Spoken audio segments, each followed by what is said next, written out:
बहुत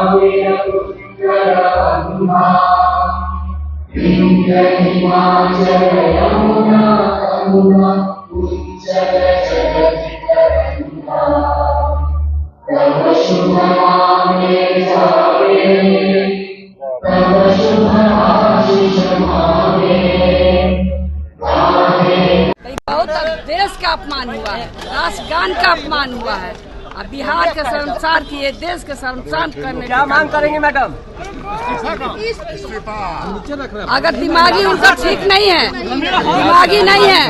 दिमागी ठीक नहीं है तो इस्तीफा करके अपना बेटा के बनावे या कोई के बनावे। दिमागी काम नहीं कर रहा है तो अपना बेटा के बनावे, आगे लावे। आपने देखा होगा राष्ट्रपिता महात्मा गांधी जी के शहादत दिवस पे भी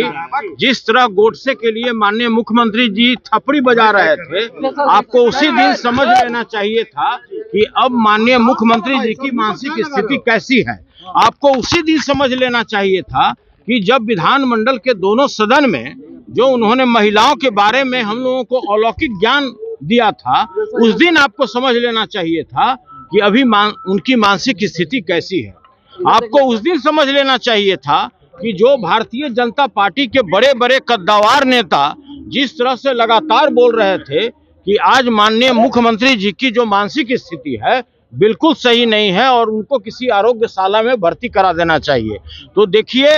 जो कानून है आप लोग भी अच्छी तरह से जानते हैं, जो कानून है उसके तहत इनको 3 साल का सजा होना चाहिए, जिसमें स्पष्ट लिखा हुआ है कि prevention of singing of Indian national anthem, और इसमें स्पष्ट दिया हुआ है कि कोई भी व्यक्ति who ever intentionally prevent the singing of the Indian national anthem और causes disturbance to any assembly engaged in the such singing shall be punished with the imprisonment for a term which may extend to 3 years और with fine और with both। Clear है ये कानून में, ये कानून हमारे हाथ में है। तो भाई इसके तहत अचानक हुआ, कोई भी आम व्यक्ति हो या खास व्यक्ति हो, कोई मंत्री हो या संतरी हो, मुख्यमंत्री हो या कोई अदना सा व्यक्ति हो, अगर हमारे राष्ट्रीय गान का कोई अगर अपमान करता है, अगर उसका कोई अपमानित करने का काम करता है, तो पूरे देश में कानून एक है, संविधान एक है, उसके तहत उनके ऊपर में कार्रवाई होना चाहिए और अविलंब उनको अपने मान सम्मान को बचाने के लिए कि अब मेरी मानसिक स्थिति ऐसी नहीं है कि अब हम कहीं भी किसी जगह पर सार्वजनिक स्थल पर जा सके, उनको स्वेच्छा से अपने पद से इस्तीफा दे देना चाहिए। अब राष्ट्रगान के ऊपर जिस तरह का इशू इन लोगों ने क्रिएट किया है, तो ऐसा लगता है कि नीतीश कुमार से राष्ट्र विरोधी कोई है ही नहीं। ये तो कभी कभी जाने अनजाने में कुछ घटनाएं इस तरह की हो जाती है,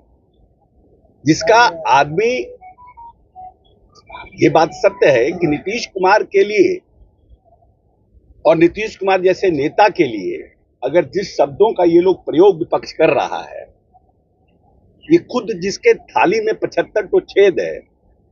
जिनका नेता से लेकर के उनका पूरा परिवार किस तरह से भ्रष्टाचार के आखंड उसमें डूबा हुआ है, वो लोग आज नीतीश कुमार पर टीका टिप्पणी कर रहे हैं।